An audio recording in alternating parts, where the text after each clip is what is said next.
السلام علیکم ورحمۃ اللہ۔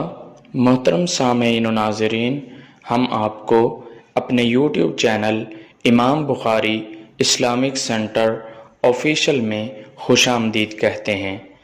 محترم سامعین و ناظرین، بہت ہی اچھی تلاوتیں، حمدیں، نعتیں، نظمیں، ترانے اور تقریریں حاصل کرنے کے لیے امام بخاری اسلامک سینٹر آفیشیل کو سبسکرائب کریں اور بیل کے بٹن کو دبا کر آل پر کلک کریں۔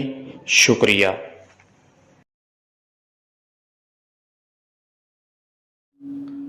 السلام علیکم ورحمۃ اللہ وبرکاتہ۔ ان الحمد للہ نحمده ونستعینه ونستغفره ونعوذ باللہ من شرور انفسنا ومن سیئات اعمالنا، من يهده الله فلا مضل له ومن يضلل فلا هادي له، وأشهد أن لا إله إلا الله وحده لا شريك له، وأشهد أن محمدًا عبده ورسوله، أما بعد فإن خير الحديث كتاب الله وخير الهدي هدي محمد صلى الله عليه وسلم، وشر الأمور محدثاتها وكل محدثة بدعة وكل بدعة ضلالة وكل ضلالة في النار۔ أعوذ بالله السميع العليم من الشيطان الرجيم من همزه ونفخه ونفثه،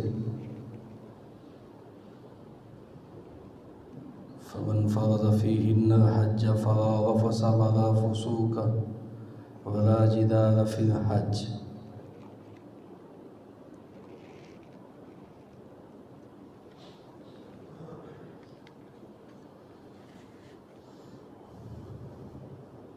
ماہ ذوالحجہ حج کا مہینہ ہے۔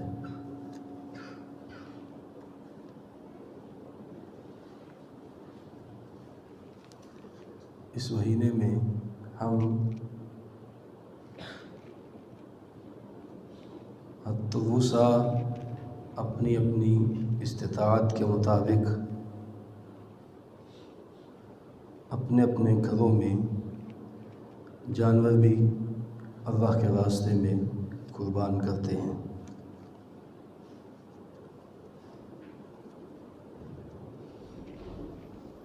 اور اس مہینے میں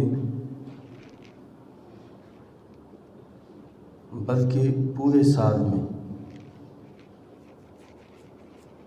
ایک دن ایسا ہے جس کے بارے میں رحمت کائنات صلی اللہ علیہ وسلم کا فرمان ہے، ان اعظم الایام عند اللہ یوم النحر۔ سال کے تمام دنوں سے بڑا دن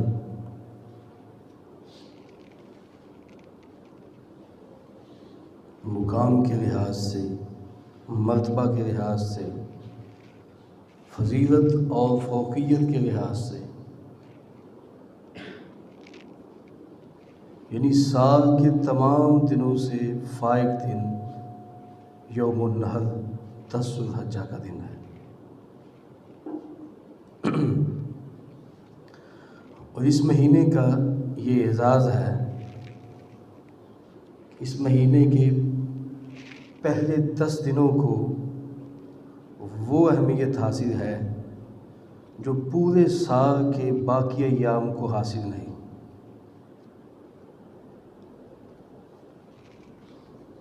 ماہ رمضان کے ایام کو وہ فضیلت، وہ فوقیت حاصل نہیں جو ذوالحجہ کے پہلے 10 دنوں کو حاصل ہے۔ اور یہ صحیح بخاری کی ایک حدیث سے ثابت ہے۔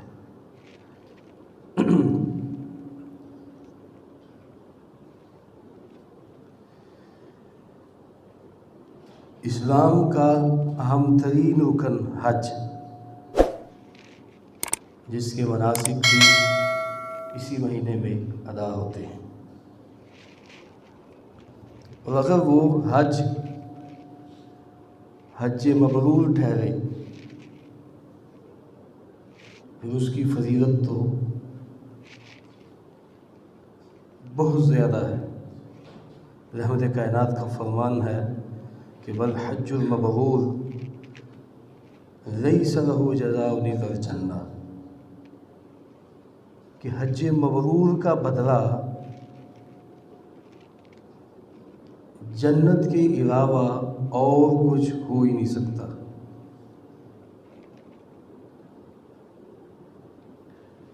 حج مبرور سے مراد وہ حج ہے جو کتاب و سنت کے عین مطابق ہو، جس کے مناسک رحمت کائنات صلی اللہ علیہ وسلم کے طریقہ کے عین مطابق ہو۔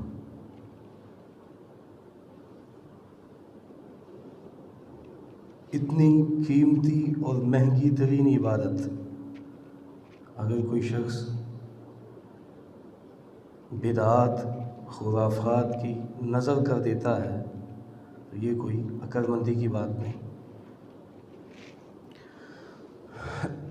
علامہ ناصر الدین البانی رحمۃ اللہ علیہ نے ایک کتاب لکھی،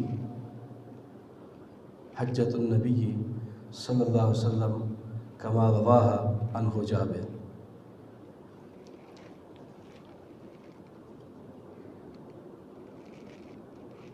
اس کتاب میں علامہ ناصر الدین البانی نے اس حدیث پر کافی عمدہ بحث کی۔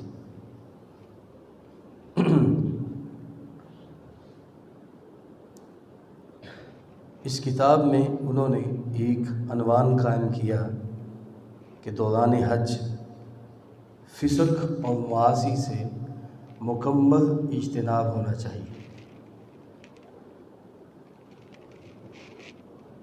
دلیل انہوں نے قرآن مجید فرقان حمید کی یہ آیت پیش کی ہے کہ الحج اشہر معلومات فمن فرض فیہن الحج فلا رفث ولا فسوق ولا جدال فی الحج۔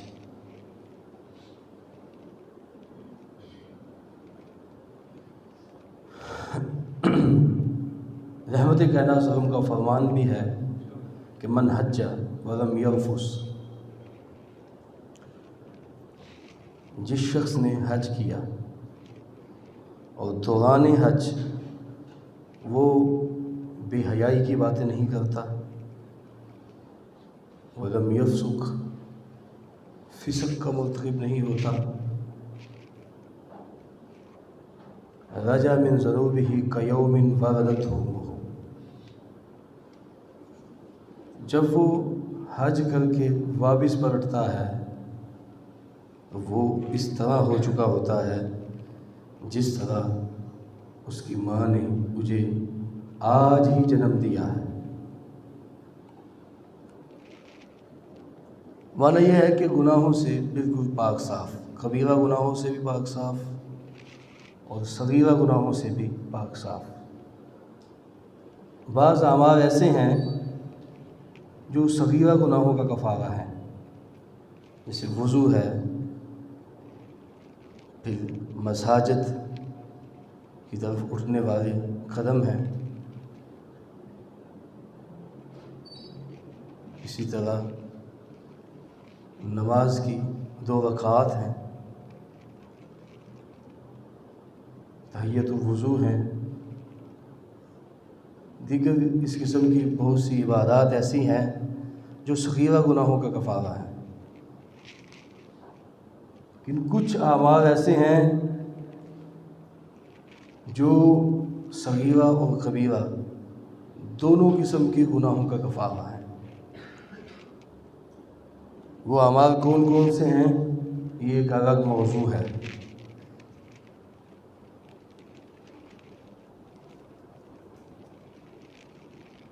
ان اعمال میں سے ایک عمل حج، جو صغیرہ اور کبیرہ دونوں قسم کے گناہوں کا کفارہ ہے، یعنی جتنے بھی گناہ انسان سے سرزد ہو، وہ صغیرہ ہو یا کبیرہ ہو۔ حج صغیرہ اور کبیرہ دونوں قسم کے گناہوں کا کفارہ ہے۔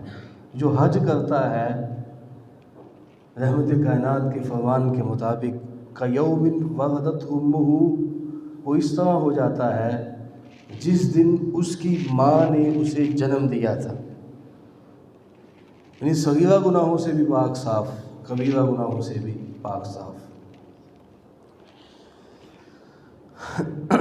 علامہ ناصر الدین البانی رحمۃ اللہ علیہ نے حج کے دوران فسق و فجور، بدعات، خرافات، معاصی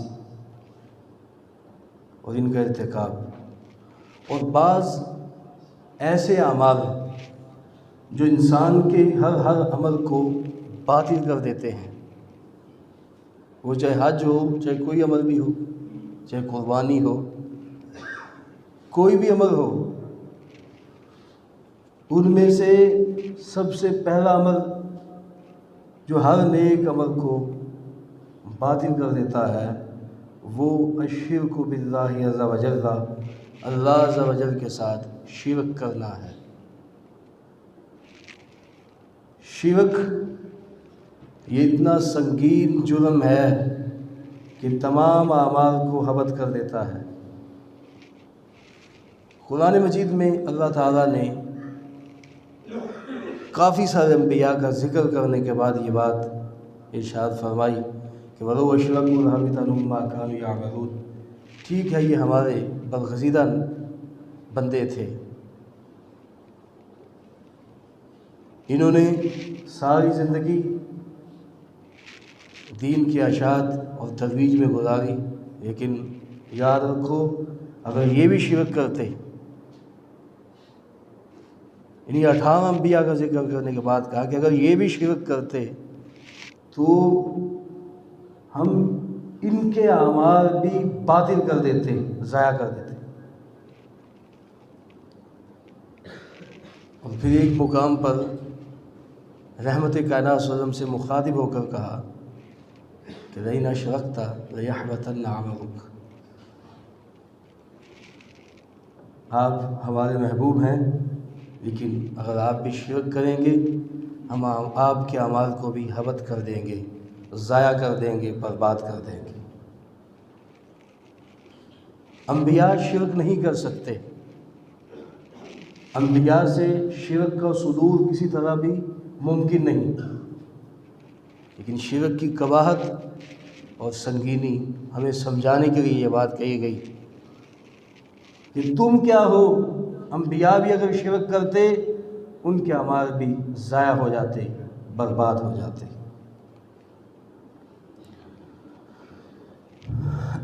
جس طرح دیگر اعمال شرک سے حبط ہوتے ہیں، اس طرح اگر کوئی شخص مشرک ہے، شرکی اقوال اور افعال کا مرتکب ہے، شرک کے ارتکاب سے اس کا حج بھی باطل ہو جاتا ہے۔ بہت سے حجاج مسجد حرام میں یا مسجد نبوی میں بہت سے مقامات پر جا کر شرک میں مبتلا رہتے ہیں۔ وہ اللہ کو پکارنے کی بجائے غیروں کو پکارتے ہیں، یا اللہ تک پہنچنے کے لیے غیروں کو واسطہ و وسیلہ ٹھہراتے ہیں، اور یہ قدیمی اور بین الاقوامی شرک ہے۔ قدیمی شرک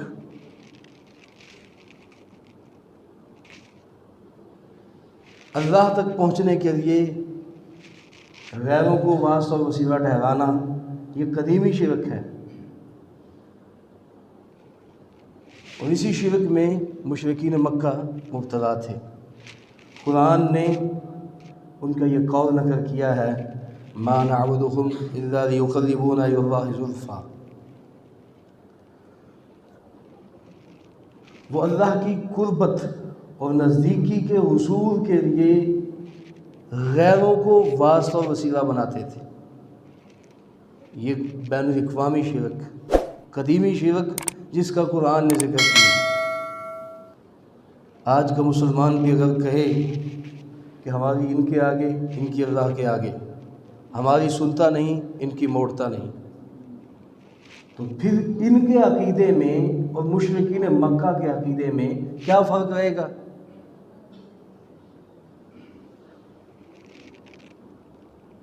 اللہ تک پہنچنے کے لیے درمیان میں بزرگوں کو واسطہ اور وسیلہ ٹھہرایا جائے، یہی تو شرک تھا۔ اِلَّا لِيُقَرِّبُونَ إِلَى اللَّهِ زُلْفَىٰ، یا یہ عقیدہ جو قرآن نے نقل کیا کہ ہؤلاء شفعاؤنا عند اللہ، یہ بھی مشرکین مکہ کا عقیدہ ہے کہ یہ ہمارے اللہ کے ہاں سفارشی ہیں، ہؤلاء شفعاؤنا عند اللہ، ہمارے اللہ تعالیٰ کے ہاں سفارشی ہیں۔ معنی صاف واضح ہے کہ ہماری ان کے آگے، ان کے اللہ کے آگے، ہماری سنتا نہیں، ان کی موڑتا نہیں۔ اس سے بڑا شرک بھلا کیا ہو سکتا ہے کہ انسان اللہ تک پہنچنے کے لیے غیروں کو واسطہ و وسیلہ بنائے۔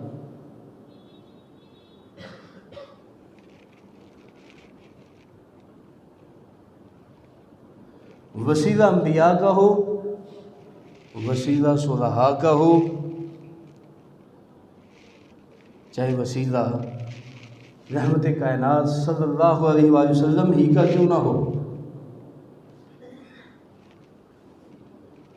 کسی کا وسیلہ ٹھہرانا یہ شرک ہے،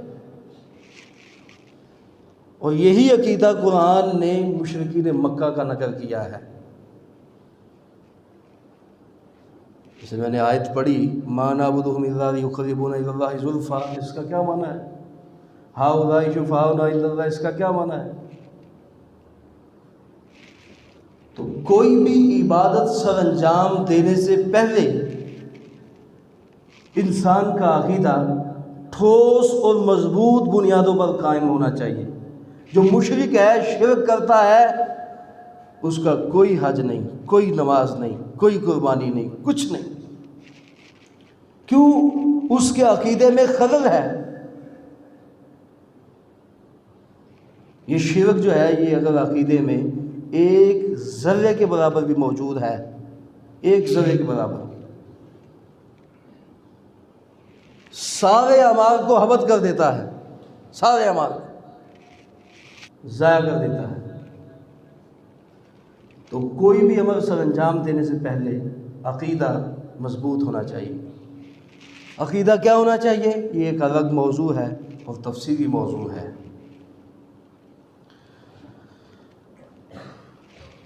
ایک اور بات، اکثر حجاج بلکہ عام لوگ بھی ان ایام میں، یعنی عشرہ ذوالحجہ میں، رحمت کائنات صلی اللہ علیہ وسلم کی ایک حدیث کو سامنے رکھتے ہوئے اپنے داڑھی کے بال چھوڑ دیتے ہیں۔ بنیاد کیا ہے؟ رحمت کائنات کا فرمان من وعى إلى ذي الحجة فأراد أن يضحي، رحمت کائنات کا فرمان ہے کہ جو شخص قربانی کا ارادہ رکھتا ہے وہ اپنے بال نہ کاٹے، ناخن نہ تراشے۔ اب چند دن یہ احترام قائم رہا کہ داڑھی کو اس کے حال پر چھوڑ دیا گیا۔ میرے ایک عزیز ہیں، میں نے ان کی داڑھی کے بال بڑے ہوئے دیکھے، تو میں ان سے مخاطب ہو کے کہنے لگا کہ آپ نے یہ بال کیوں چھوڑ دیے؟ مجھے قربانی کا ارادہ ہے۔ جو قربانی کا ارادہ رکھتا ہے وہ بال نہ کاٹے، ناخن نہ تراشے۔ یہ آپ ہی تو حدیث سناتے ہیں۔ کہ ٹھیک ہے، آپ اس حدیث پر عمل پیرا ہیں؟ کہنے لگے جی الحمدللہ۔ چند دن رسول اللہ صلی اللہ علیہ وسلم کی ایک حدیث کے احترام میں آپ نے اپنے داڑھی کے بال چھوڑ دیے ہیں۔ رحمت کائنات کا تو فرمان ہے وفر اللحیٰ اوف اللحیٰ ارخ اللحیٰ، ہمیشہ ہمیشہ کے لیے داڑھی چھوڑ دو۔ بخاری مسلم کی وہ حدیث کہاں جائیں گی؟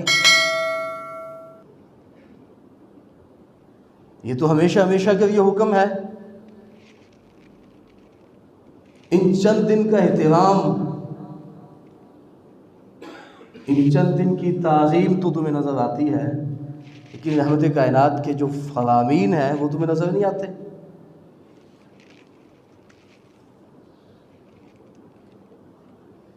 رحمت کائنات صلی اللہ علیہ وسلم کا تو مطلق فرمان ہے، وہ بھی حدیث ہے اور وہ بھی حدیث ہے۔ جو عشرہ ذو الحجہ میں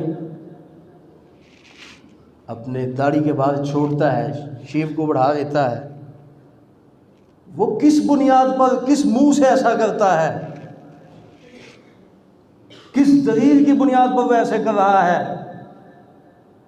کیوں اس نے یہ بال چھوڑ رکھے ہیں؟ جی میں قربانی کرنا چاہتا ہوں۔ مسئلہ یہ ہے کہ جو قربانی کا ارادہ رکھتا ہے وہ بال نہ کاٹے، لہذا میں نے داڑھی کے بال بھی چھوڑ دیے ہیں۔ حدیث ہے صحیح مسلم کی، اس کا تو احترام کرتا ہے۔ یہ رسول اللہ کی جو دوسری حدیث ہے وفروا اوفوا ارخوا ارجو، ان کا احترام کہاں ہے؟ یہ جو رویہ ہے کہ شریعت کے بعض احکامات بعض حالات میں ماننا اور بعض میں نہ ماننا، یہ رویہ کن کا ہے؟ یہ کن لوگوں کا رویہ ہے؟ قرآن کی زبان میں یہ یہودیوں کا رویہ تھا، یہ یہود کا رویہ تھا۔ فَتُؤْمِنُونَ بِبَعْضِ الْكِتَابِ، کتاب اللہ کے بعض احکامات کو مان لینا اور بعض کا انکار کر دینا۔ یہ بعض حالات میں ماننا اور بعض حالات میں انکار کرنا، یہ تو یہود کا شیوہ ہے۔ ایک مسلمان ہر وقت، ہر لمحے، ہر آن، ہر گھڑی رحمت کائنات صلی اللہ علیہ وسلم کے فرامین پر عمل پیرا ہونے کی پوری کوشش میں رہتا ہے۔ داڑھی منڈوانا عام دنوں میں بھی حرام ہے۔ خالف المشرکین، مشرکین کی مخالفت کرو، خالف المجوس، مجوسیوں کی مخالفت کرو۔ آگے رحمت کائنات کے فرامین مختلف الفاظ کے ساتھ کتب حدیث میں موجود ہیں کہ اوف اللحیٰ، اوف اللحیٰ، داڑھی کو پورا پورا رکھو، وفروا، وافر کرو، اوفروا، خوب بڑھاؤ، وعفو، معاف کر دو، ارخو، لٹکاؤ۔ یہ بخاری اور مسلم کی حدیث ہے۔ شیخ ناصر الدین البانی اسی کتاب میں لکھتے ہیں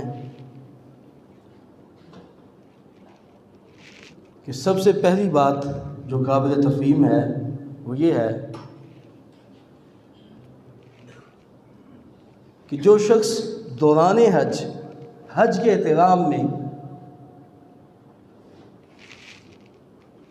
اپنی داڑھی کے بالوں کو چھوڑ دیتا ہے اور آگے پیچھے وہ داڑھی منڈواتا ہے یا کٹواتا ہے، یعنی آگے پیچھے وہ ایسے کرتا ہے عشرہ ذو الحجہ میں، یا جس طرح ہم کرتے ہیں عشرہ ذو الحجہ میں وہ داڑھی کے بالوں کو چھوڑ دیتا ہے اور عشرہ ذو الحجہ کے علاوہ وہ کٹواتا ہے یا منڈواتا ہے، تو عام دنوں میں بھی داڑھی کا ایک بال کاٹنا حرام ہے، ناجائز ہے، فرض کی مخالفت ہے، رسول اللہ کے حکم کی مخالفت ہے۔ فرماتے ہیں مخالفت امرہ صلی اللہ علیہ وسلم، وہ رسول اللہ صلی اللہ علیہ وسلم کے امر کی، فرض کی مخالفت کرتا ہے۔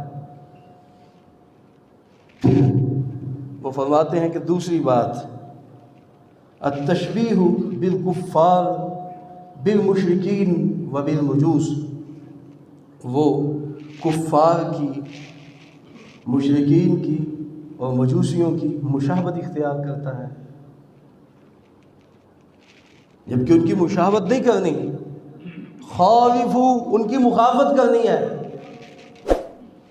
ان کی مخالفت کرو، مشرکین کی مخالفت کرو، مجوسیوں کی مخالفت کرو۔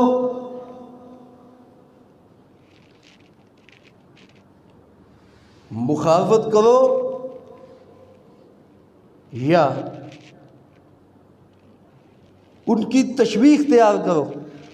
فرماتے ہیں التشبیہ بالکفار، کفار کی، مشرکین کی اور مجوس کی تشبیہ اختیار کرنا، ایک تو رسول اللہ کے امر کی مخالفت ہے، نمبر 2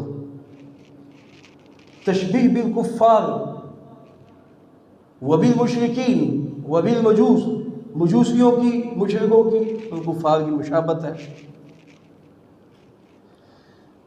پھر فرماتے ہیں کہ تیسری بات، یہ شیطان کی اطاعت ہے، اللہ کی تخلیق میں تبدیلی، یعنی اللہ کی تخلیق میں تبدیلی یہ شیطان کی اطاعت میں ہوتی ہے۔ وَلَآمُرَنَّهُمْ فَلَيُغَيِّرُنَّ خَلْقَ اللَّهِ، شیطان نے کہا تھا کہ میں ان کو حکم دوں گا کہ یہ اللہ کی تخلیق کو بدل دیں۔ تو اللہ کی تخلیق کو تبدیل کرنا، پھر اسی طرح التشبیہ بالنساء، عورتوں کے ساتھ مشابہت، داڑھی مڈوانا یہ عورتوں کے ساتھ مشابہت ہے۔ التشبیہ بالنساء، وقد لعن رسول اللہ صلی اللہ علیہ وسلم، حالانکہ رسول اللہ صلی اللہ علیہ وسلم نے لعنت کی ہے، المتشبہین من الرجال بالنساء، ان مردوں پر لعنت ہے جو عورتوں کی مشابہت اختیار کرتے ہیں۔ یہ بخاری، مسلم اور دیگر کتب میں حدیث موجود ہے۔ پھر پانچویں بات، یہ فطرت بھی ہے، فطرت اللہ التی فطر الناس علیہا، یہ وہ فطرت ہے جس فطرت پر اللہ تعالیٰ نے انسانوں کو تخلیق کیا، اور اللہ کی تخلیق کو تبدیل نہیں کیا جا سکتا۔ اشرب من الفطرہ ای من السنہ، یعنی من سنن الانبیاء والمرسلین، یہ صرف محمد رسول اللہ صلی اللہ علیہ وسلم کا طریقہ نہیں، بلکہ یہ تو تمام انبیاء کا طریقہ تھا، یعنی تمام انبیاء ہی داڑھیوں والے تھے، کوئی نبی بھی دنیا میں ایسا نہیں تھا جس کی داڑھی نہ ہو، وہ آدم ہو، ادریس ہو، نوح ہو، ہود ہو، صالح ہو، 25 انبیاء کا نام تو قرآن مجید میں موجود ہے۔ مسلم اور بخاری کی اس حدیث کی روشنی میں ہم کہہ سکتے ہیں کہ سب انبیاء علیہم السلام داڑھیوں والے تھے۔ کتنا بدقسمت ہے وہ انسان جو حج کے لیے جاتا ہے اور جب حج سے واپس پلٹتا ہے داڑھی منڈواتا ہے، اس سے بڑی نافرمانی کیا ہے؟ کیا اس کا حج مبرور ٹھہرے گا؟ اسے تو گناہوں سے تائب ہو کے آنا چاہیے تھا۔ 10 دن اگر کوئی شخص داڑھی کا اہتمام کرتا ہے، داڑھی کے بالوں کو چھوڑ دیتا ہے، اسے ہمیشہ کے لیے اہتمام کرنا چاہیے۔ رسول اللہ کی ایک حدیث کو بعض حالات میں ماننا اور بعض میں نہ ماننا، یہ تو یہودیت ہے، یہ تو یہودیوں کا شیوا تھا۔ تو ہمیں اپنے عادات، اپنے اطوار پر غور کرنا چاہیے۔ شعر الخدین والزقت، داڑھی کہتے کسے ہیں؟ ہر وہ بال جو خطین دونوں رخساروں پہ اور تھوڑی پہ اگ جائے، وہ داڑھی ہے۔ اس بال کو اس کے حال پر چھوڑ دینا فرض ہے۔ بخاری کی، مسلم کی حدیث میں نے آپ کے سامنے پڑھی، ان سب میں جو صیغے استعمال ہوئے ہیں وہ امر کے صیغے ہیں۔ امر کہتے ہیں حکم کو، الامر للوجوب والنہی للتحریم۔ ہر امر وجوب کے لیے ہوتا ہے، کسی کام کو فرض کرنے کے لیے آتا ہے۔ ہر نہیں تحریم کے لیے ہوتی ہے۔ ہاں اگر کوئی قرینہ مل جائے، اگر کوئی قرینہ مل جائے جو اس امر کو وجوب سے استحباب کی طرف پھیر دے تو پھر ٹھیک ہے، لیکن اگر کوئی قرینہ نہ ہو تو پھر کسی فقیہ کی رائے، کسی مفتی کا فتویٰ، کسی کی ذاتی رائے اس امر کو وجوب سے نہیں پھیر سکتی۔ کسی مفتی کا فتویٰ اس امر کو وجوب سے نہیں پھیر سکتا۔ رسول اللہ صلی اللہ علیہ وسلم نے جب کہہ دیا، امر دے دیا، حکم دے دیا، اب کس میں یہ جرأت ہے کہ وہ اپنی رائے سے، اپنی سوچ سے، اپنے فہم سے اسے وجوب سے استحباب کی طرف پھیرے؟ یہ ایک چیز جس سے رسول اللہ صلی اللہ علیہ وسلم نے منع فرما دیا ہے، اب اسے کرنا حرام ہے، نہیں جو ہے یہ تحریم کے لیے ہے۔ اب کس میں یہ جرأت ہے کہ وہ اس نہیں کی تحریم جو ہے اسے تنزیہ کی طرف پھیرے؟ امر بھی احفاء الشوارب واعفاء اللحیہ۔ امارا کیا معنی ہے اس کا؟ حکم، حکم ہے، حکم۔ امارا رحمت کائنات صلی اللہ علیہ وسلم نے حکم دیا، صحیح مسلم کی حدیث ہے، آپ نے حکم دیا باحفاء الشوارب، مونچھوں کو تراشنے کا، واعفاء اللحیہ، اور داڑھی کو معاف کر دینے کا حکم دیا۔ کیا مطلب؟ فرض ہے۔ الامر بالوجوب، امر وجوب کے لیے آتا ہے۔ ہاں اگر کوئی قرینہ مل جائے جو اس امر کو وجوب سے استحباب کی طرف پھیرے تو پھر وہ امر استحباب کی طرف پھر جاتا ہے۔ اور قرینہ ہے کیا؟ یہ رسول اللہ کی حدیث ہے، یہ نہیں کہ مفتی کا فتویٰ جو ہے وہ قرینہ ہے، فلاں کا قول جو ہے وہ قرینہ ہے، فلاں کا فعل وہ قرینہ ہے، فلاں کا عمل وہ قرینہ ہے، یا فلاں صاحب یوں کہتے ہیں، فلاں کا یہ فتویٰ، یہ قرینہ نہیں ہے۔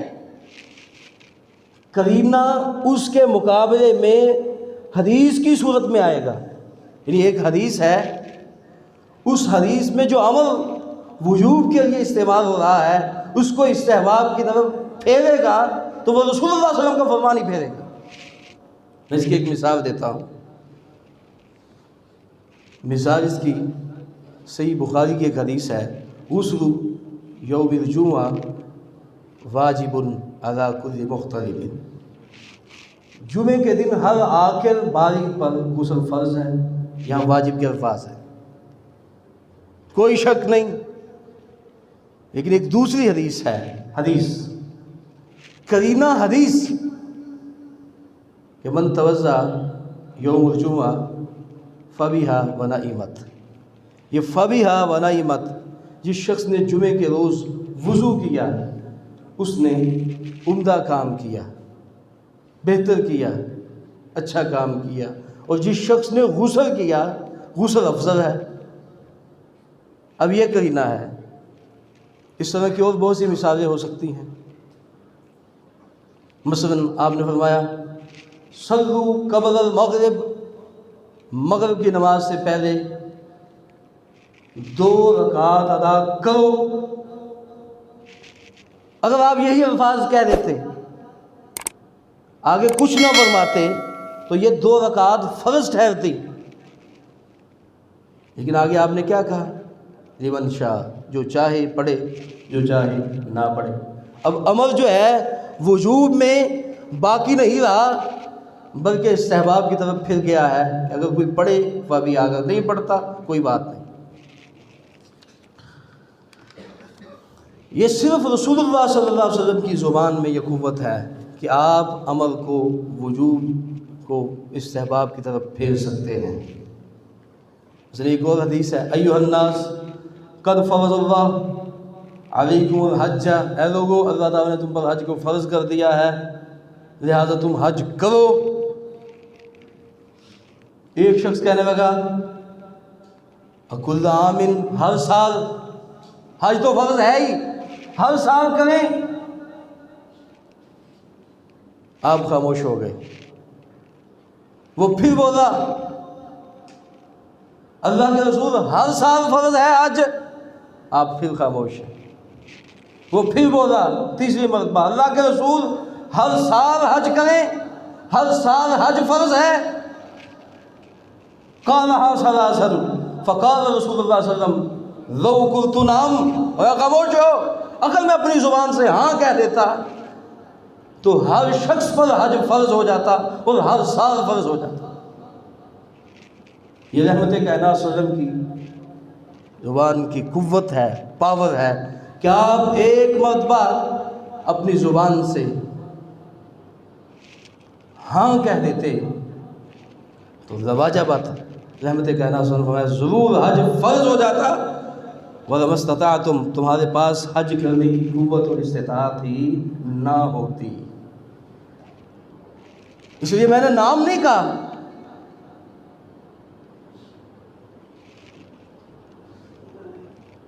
تو میں عرض کر رہا تھا کہ رحمت کائنات صلی اللہ علیہ وسلم کی زبان میں یہ قوت ہے، طاقت ہے۔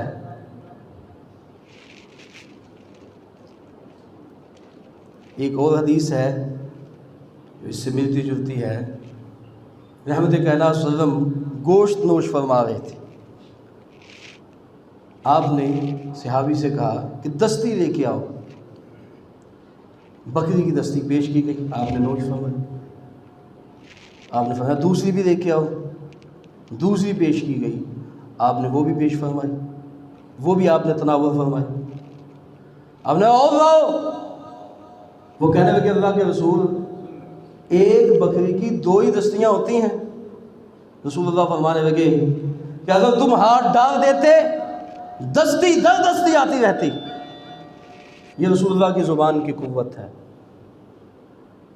اگر تم میرے کہنے پر ہاتھ ڈال دیتے تو واقعتاً ایک اور دستی نکل آتی۔ تو لو قلت نعم لوجبت،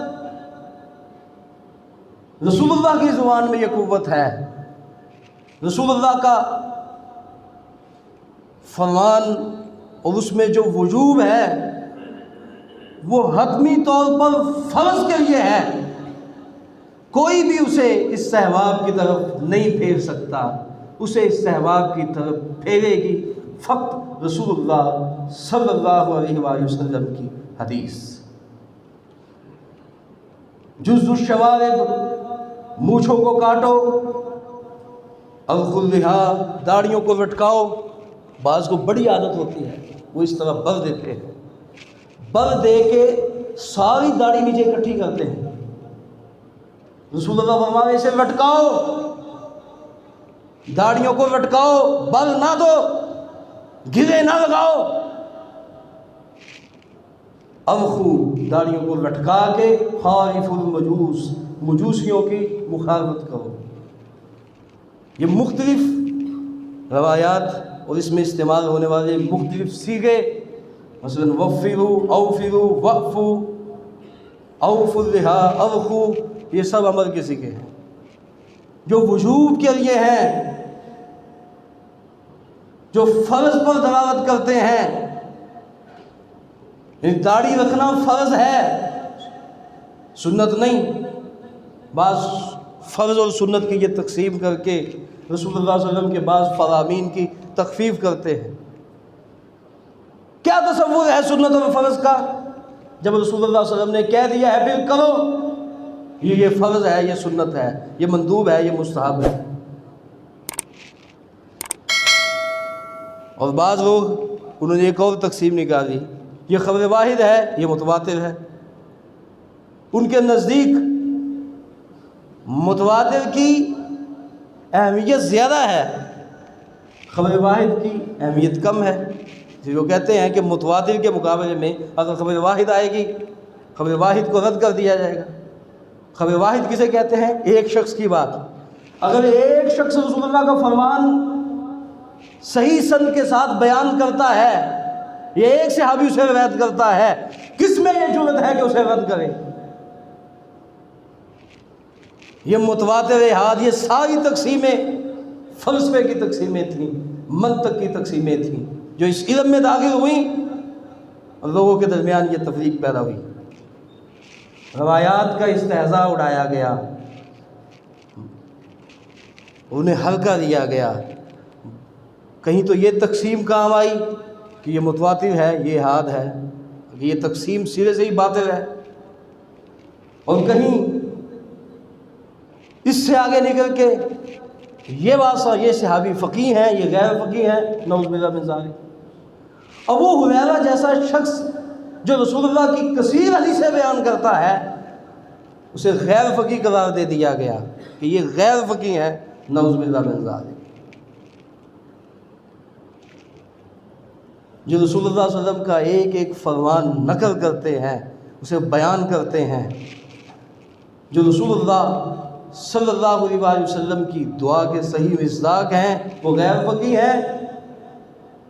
وہ صحابی جو کہنے لگے اللہ کے رسول جو کچھ بھی سنتا ہوں بھول جاتا ہوں۔ ابو ہریرہ اپنی چادر کو بچھا دی، رحمت کائنات نے اس پر تھتکارا، تھو تھو کیا، ابو ہریرہ سے اٹھاؤ، اپنے سینے کے ساتھ لگاؤ۔ ابو ہریرہ نے اسے اٹھایا اور اپنے سینے کے ساتھ لگایا۔ کیا نتیجہ نکلا، کیا برکات ہوئی؟ ابو ہریرہ فرماتے ہیں کہ اس کے بعد جو کچھ سنتا گیا حفظ ہوتا گیا، اس کے بعد میں رسول اللہ کا فرمان کبھی نہیں بھولا۔ یہ تو فقاہت کی علامت ہے، سمجھداری کی علامت ہے۔ غیر فقیہ، ابو ہریرہ غیر فقیہ، ابو ہریرہ کی بات قابل رد۔ کیوں؟ یہ عبداللہ بن مسعود رضی اللہ تعالیٰ عنہ کی بات کے مقابلے میں آ رہی ہے۔ یہ صحابی فقیہ ہیں، یہ غیر فقیہ ہیں۔ یہ فقیہ اور غیر فقیہ کی تقسیم یہ صحابہ کرام کی تقریب اور گستاخی نہیں تو اور کیا ہے؟ تو خیر، روایات کو مختلف انداز سے رد کرنے کے بہانے تراشے گئے۔ یہ جو 5 احادیث میں نے آپ کے سامنے پڑھی، وفروا اوفروا وعفوا اوفوا ارخوا، شوکانی رحمۃ اللہ علیہ لکھتے ہیں وقد حصل من مجموع الحدیث 5 روایات، فرماتے ہیں کہ یہ 5 روایات کا مجموعہ ہے، اور اس مجموعے سے حاصل کیا ہوتا ہے؟ فرماتے ہیں من 5 روایات وعفوا اوفوا ارخوا ارجو وفروا معناها كلها تركوا هذا حالها اترکوا هذا حالها۔ فرماتے ہیں ان 5 حدیثوں کا یہ خلاصہ ہے کہ داڑھی کو اس کے حال پر چھوڑ دو۔ كلها تركوا هذا حالها اتركوا هذا حالها۔ کیوں؟ عمل کے سیغے ہیں، وجوب پر دلالت کرتے ہیں، دنیا کی کوئی طاقت اسے استحباب کی طرف نہیں پھیر سکتی۔ رسول اللہ فرما رہے ہیں کہ داڑھی رکھنا فرض ہے، فرض ہے، فرض ہے۔ جب رسول اللہ بار بار اسے فرض قرار دے رہے ہیں، کون ہے جو کہے کہ داڑھی رکھنا جو ہے یہ کوئی ضروری نہیں ہے؟ رسول اللہ صلی اللہ علیہ وسلم کے فرامین کی مخالفت یہ کوئی معمولی بات ہے؟ وَمَن يَعْصِ اللَّهَ وَرَسُولَهُ فَقَدْ ضَلَّ ضَلَالًا مُبِينًا، جو اللہ اور اس کے رسول کے حکم کی مخالفت کرے وہ تو واضح اور کھلی گمراہی میں مبتلا ہے۔ فَلْيَحْذَرِ الَّذِينَ يُخَالِفُونَ عَنْ أَمْرِهِ، وہ لوگ جو اللہ اور اس کے رسول کے حکم کی مخالفت کرتے ہیں وہ ڈر جائیں، ان پر لازم ہے کہ وہ ڈریں۔ أَن تُصِيبَهُمْ فِتْنَةٌ أَوْ يُصِيبَهُمْ عَذَابٌ أَلِيمٌ، کتنی سخت وعید ہے۔ کہ اللہ اس کے رسول کے حکم کی، امر کی مخالفت کی وجہ سے کہیں وہ عذاب علیم میں یعنی جہنم کے مستحق نہ ٹھہریں۔ کتنے سخت الفاظ ہیں قرآن کے۔ وَمَن يَعْصِ اللَّهَ وَرَسُولَهُ، جو اللہ اس کے رسول کی نافرمانی کرتا ہے، یہ نافرمانی نہیں ہے۔ رسول اللہ فرمانے کہ فرض ہے، رسول اللہ فرمانے وَفِّرُوا، داڑھی کو وافر کرو، وَفِّرُوا اللِّحَا بخاری میں ہے، اوفروا اللِّحَا داڑھی کو خوب بڑھاؤ، مسلم کے الفاظ ہیں، وَعْفُوا اللِّحَا داڑھی کو معاف کرو، بخاری کے الفاظ ہیں، اوفوا اللِّحَا داڑھی کو پورا کرو، مسلم کے الفاظ ہیں، اوخوا اللِّحَا داڑھی کو لٹکا دو، یہ مسلم کے الفاظ ہیں۔ کتنی احادیث رسول اللہ کی، اس کے علاوہ اور بہت سی احادیث ہیں۔ یہ بخاری اور مسلم کی 5 احادیث، انہیں ایک سائڈ پہ لگانا، یہ رسول اللہ کی فرامین کی مخالفت، یہ اللہ اس کے رسول کی مخالفت نہیں ہے، مخالفت ہے۔ قرآن کیا کہتا ہے؟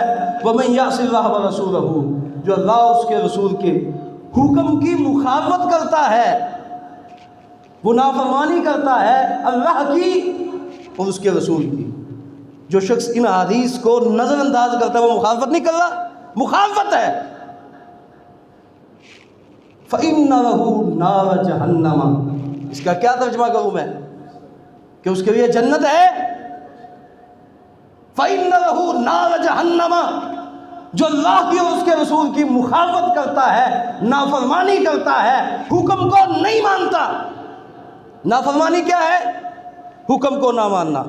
باپ بیٹے کو حکم دیتا ہے بیٹا یہ کام کرو، وہ کہتا ہے میں تو نہیں کرتا۔ کیا کہو گے؟ کہ نافرمان ہے یہ، گستاخ ہے یہ، کیوں؟ میرا حکم نہیں مان رہا۔ تو جو رسول اللہ کا حکم نہیں مان رہا وہ اللہ اس کے رسول کا نافرمان ہے یا نہیں ہے؟ نافرمان ہے۔ وَمَن يَعْصِ اللَّهَ وَرَسُولَهُ، جو اللہ کی نافرمانی کرتا ہے، اس کے رسول کی نافرمانی کرتا ہے، فَإِنَّ لَهُ نَارَ جَهَنَّمَ، اس کا ترجمہ خود کرو، کیا ترجمہ ہے اس کا؟ اس کے لیے جہنم کی آگ ہے، خالدین فیہا ابدا، وہ اس آگ میں ہمیشہ ہمیشہ رہے گا۔ وَمَن يَعْصِ اللَّهَ وَرَسُولَهُ وَيَتَعَدَّ حُدُودَهُ يُدْخِلْهُ نَارًا خَالِدًا فِيهَا وَلَهُ عَذَابٌ مُّهِينٌ۔ یہ قرآن کی آیات ہیں کہ اللہ اس کے رسول کی مخالفت کرنا، ان کے احکامات کو نہ ماننا، یہ کتنی بڑی جسارت ہے۔ فَلَا وَرَبِّكَ لَا يُؤْمِنُونَ حَتَّى يُحَكِّمُوكَ فِيمَا شَجَرَ بَيْنَهُمْ ثُمَّ لَا يَجِدُوا فِي أَنفُسِهِمْ حَرَجًا مِمَّا قَضَيْتَ وَيُسَلِّمُوا تَسْلِيمًا۔ اے محمد تیرے رب کی قسم وہ شخص مومن نہیں ہو سکتا۔ کون سا شخص؟ فَلَا وَرَبِّكَ لَا يُؤْمِنُونَ، وہ مومن ہو ہی نہیں سکتا۔ حَتَّى يُحَكِّمُوكَ فِيمَا شَجَرَ بَيْنَهُمْ، جو آپ کی بات کو حرف آخر نہ مان لے۔ حتیٰ یحکموک فیما شجر بینہم، 2 اشخاص کے درمیان جھگڑا ہو گیا، جھگڑا پانی لگانے پہ، ایک نے کہا کہ میں پہلے لگاؤں گا، دوسرے نے کہا کہ میں پہلے لگاؤں گا۔ رسول اللہ نے فرمایا کہ فلاں پہلے لگائے اور فلاں جو ہے وہ بعد میں لگائے۔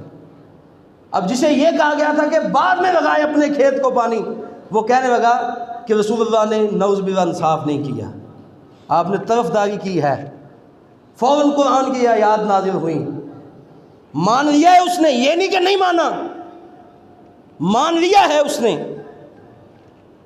جس کے حق میں رسول اللہ نے فیصلہ کیا کہ تم پہلے پانی لگاؤ بعد میں وہ لگائے گا، پہلے اس نے لگایا بعد میں اس نے لگایا، لیکن ساتھ اس نے یہ بھی کہہ دیا کہ آپ نے طرفداری سے کام لیا ہے۔ نعوذ باللہ، محمد رسول اللہ صلی اللہ علیہ وسلم طرفداری کر سکتے تھے؟ اتنے سے الفاظ زبان سے نکلے کہ آپ نے طرفداری کی ہے، قرآن نازل ہوتا ہے کہ محمد تیرے رب کی قسم وہ شخص مومن ہو ہی نہیں سکتا جو جھگڑے کے درمیان آپ کی بات کو آخری فیصلہ، آخری اتھارٹی نہیں مانتا، وہ مومن ہے ہی نہیں ہے۔ پھر آگے اللہ تعالیٰ نے کیا فرمایا؟ حتیٰ یحکموک فیما شجر بینہم ثم لا یجدوا فی انفسہم حرجا، ایک وہ شخص ہے جس نے مانا ہی نہیں، جو مانتا ہی نہیں، رسول اللہ کا حکم آیا وہ نہیں مانتا، انکار کر رہا ہے۔ فَلَا وَرَبِّكَ لَا يُؤْمِنُونَ، قرآن کہتا ہے محمد تیرے رب کی قسم مومن نہیں، وہ مومن نہیں ہو سکتا۔ فَلَا وَرَبِّكَ لَا يُؤْمِنُونَ، اللہ تعالیٰ خود قسم اٹھا رہے ہیں، محمد تیرے رب کی قسم، یعنی میں اللہ اپنی قسم اٹھاتا ہوں کہ وہ شخص مومن نہیں ہے۔ کیوں؟ وہ مان نہیں رہا۔ پھر آگے کیا فرمایا؟ وہ شخص بھی مومن نہیں ہے جو مان تو لیتا ہے لیکن اس کا دل بڑا تنگ ہوتا ہے، دل میں تنگی محسوس کرتا ہے۔ اللہ فرماتے ہیں کہ نہ ماننے والا محمد تیرے رب کی قسم وہ مومن نہیں ہو سکتا۔ جو مان لیتا ہے، مان کے اپنے سینے میں تنگی محسوس کرتا ہے، فلا وربک لا یؤمنون، محمد تیرے رب کی قسم وہ شخص بھی مومن نہیں ہو سکتا۔ نہ ماننے والا بھی مومن نہیں، مان لینے والا اور مان کے دل میں تنگی محسوس کرنے والا، اللہ فرماتے ہیں محمد تیرے رب کی قسم وہ بھی مومن نہیں۔ اس کا کیا مطلب ہے؟ کہ رسول اللہ کے فرامین کو مانو، اللہ تعالیٰ کے احکامات کو مانو، اسے اپنے وجود پر نافذ کرو، تنگ دلی سے نہیں، خوشی خوشی۔ رسول اللہ نے جب کہہ دیا داڑھیوں کو وافر کرو، داڑھیوں کو معاف کر دو، داڑھیوں کو لٹکاؤ، داڑھیوں کو پورا کرو، تو پھر خوشی خوشی اس پر عمل پیرا ہو جاؤ۔ اگر اس پر عمل پیرا ہو جاؤ لیکن دل میں تنگی ہو، قرآن کہتا ہے تنگ دلی سے آپ کے فرامین کو ماننے والا، فلا وربک لا یؤمنون، اے محمد تیرے رب کی قسم، میں اللہ اپنی ذات کی قسم اٹھاتا ہوں وہ شخص مومن نہیں ہے۔ کتنی قرآن کی آیات ہیں، رسول اللہ صلی اللہ علیہ وسلم کے فرامین ہیں، تو ان پر ہمیں عمل پیرا ہونا چاہیے۔ 10 دن تم نے اپنی شیو کو خوب بڑھایا، کیوں؟ صرف اس لیے کہ ہم نے قربانیاں کرنی ہیں۔ 10 دن کے لیے تمہیں رسول اللہ کا فرمان نظر آ گیا، لیکن مستقل جو حکم تھا داڑھیوں کو معاف کرو، بڑھاؤ، لٹکاؤ، وہ تمہیں نظر نہیں آیا۔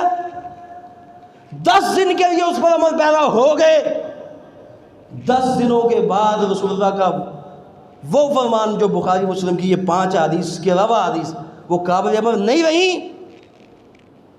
اب بھی وہ قابل عمل ہیں، اب بھی ان پر اسی طرح عمل پیرا ہونا ہے جس طرح آپ عشرہ ذو الحجہ میں اپنی داڑھی کے بال چھوڑ چکے تھے، اب بھی چھوڑ دیں۔ اس وجہ سے چھوڑ دیں کہ رسول اللہ صلی اللہ علیہ وسلم نے اس کا حکم دیا ہے، اور ہم رسول اللہ صلی اللہ علیہ وسلم کا حکم خوشی سے مان رہے ہیں۔ اللہ تعالی ہم سب کو کتاب و سنت کے عین مطابق زندگی گزارنے کی توفیق عطا فرمائے۔